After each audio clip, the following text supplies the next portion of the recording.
what's the fastest way to file for divorce? So what's your best plan here? What's the way to get this done the quickest? How do you accomplish this? I think the starting point in that is getting proper advice. Get legal advice. Even if you think you're going to handle it on your own, you can handle it on your own depending on what's involved.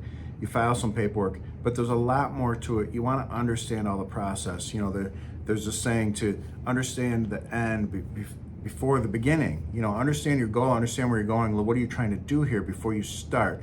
I think it's easy enough to fill out some forms and file something with the court, but if you don't know what's next, you don't know where the goal is, you don't know what you're trying to do, what the process is, it's going to get you stuck. You're not going to be able to get through it. So I think the first step on getting divorced as fast as possible is getting proper legal advice at the beginning. Go to an attorney, go through some things, get some answers to questions, make sure you got all your questions, make sure you've looked into it a little bit first, and go from there. So being prepared is definitely one way to make it the fastest you can for your divorce. How quickly can you get divorced? One thing you're gonna run into with how quickly you can get divorced, one obstacle to that is a waiting period. So if there's no minor children, there's a 60-day waiting period in Michigan. If you have minor children, there's a 6-month waiting period in Michigan. So how is that gonna work? Then it's not really a way to speed through and get your divorce done.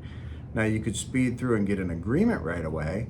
So, if you have minor children and you're facing this 6-month, 180-day waiting period, you could still have an agreement much sooner than that. That's definitely possible. You can reach an agreement and have things done that way. But to say that you're going to rock it through and you're going to do this the quickest way, and my buddy at work told me his only took 2 weeks, that's all nonsense. It's all not reality, what someone might be telling you.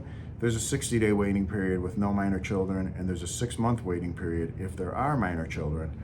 But you can still get proper advice, get it filed right away, make sure that you're on the same page. If there's things you disagree on, make sure you're working on resolving them and you're doing everything on your part to move things forward. And ask questions. If you've been waiting to hear from your attorney for a couple weeks, check in with them. Say, what's going on? Is there something I could be doing to move this along? You want to move the ball forward. That's definitely one way to help speed up your divorce process, is to be looking at what's next. What should I be doing? What's expected? What's going to happen at this court date coming up, so that I know what to do to move things forward. I think that's one mistake people make. Their divorce cases kind of languish, the waiting period takes over, and nobody works on it because they know they've got this waiting period.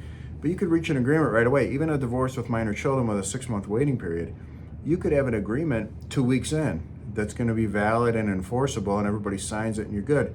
Now you're just waiting for the process. You're waiting for things to come and go. It's sort of like being in probate court. You got to wait for this court hearing and you go to that, and then 2 months later there's another court hearing. But that doesn't mean that you don't have an agreement and you're not basically done. You're just waiting for the divorce to be finalized and approved, or like a waiting period on a bankruptcy case. It's like that. There's waiting periods, but that doesn't mean you don't want to work on it and get things done in the meantime, and make sure you're always moving things forward. Work out the differences best you can. Get advice early on. Those are going to be your best strategies with getting it done. Make sure things are done properly. You don't want to make mistakes.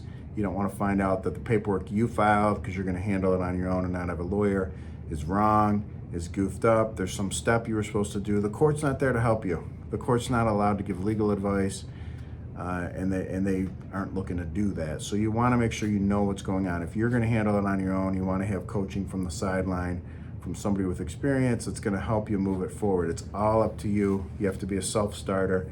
Know what you're doing, know what you got to do next, know what's coming, know what's expected of you.